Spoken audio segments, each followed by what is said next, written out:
More children are inflicted with brachial plexus injuries at birth than suffer from Down syndrome or muscular dystrophy or spina bifida. Tragically, most of these birth injuries are preventable.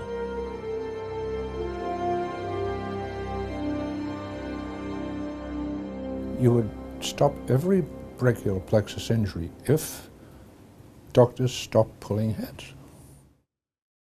If a baby has a hard time coming out and its shoulders can get caught, a medical provider can overreact and start pulling or twisting the baby's head, attempting to get the baby out.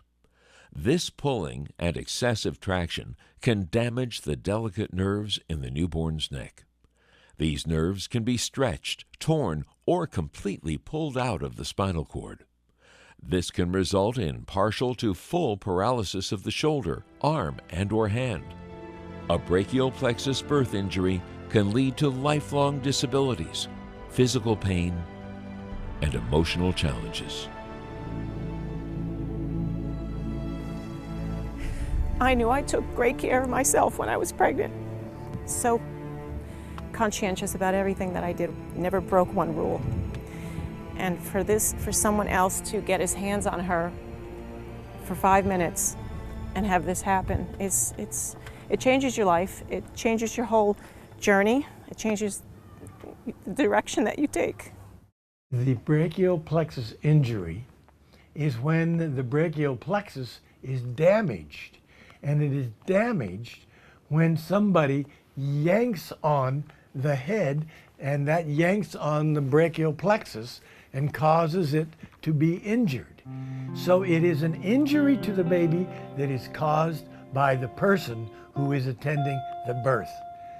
In medicine, we call it iatrogenic. It means it's a doctor-caused damage, and that's what it is. They call it gentle traction. It's anything but gentle.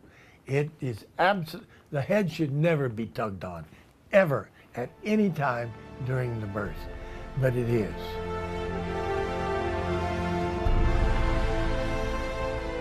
When the baby's head is born and it appears to be stuck, one of the worst things you can do is start turning and twisting the baby's head. You can injure the baby and you've not done anything at all about the problem, which is that the shoulders are lodged behind the pelvic bones. So we need to change the mother's position slightly because the baby is not stuck to the mother. If you roll the mother, you actually change the baby's position in relation to her, and the same baby that appeared to be a big problem is going to slide out like a little fish.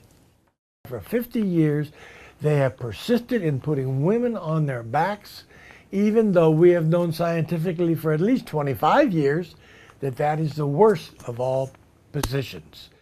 It's completely against natural childbirth to keep a patient flat in bed during childbirth. It's the wrong thing to do. It is convenient for doctors to have a woman lying on her back or in a semi-sitting position. Unfortunately, these positions make birthing more difficult.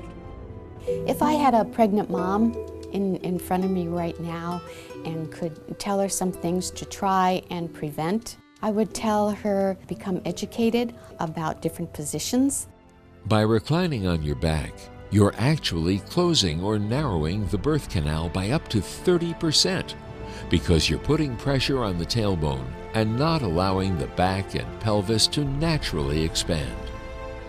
You can open your birth canal by simply rolling off your back and onto your side, or by squatting, standing, kneeling, or getting on your hands and knees. To reduce the risk of trauma and injury to your baby, get off your back. Birth is beautiful.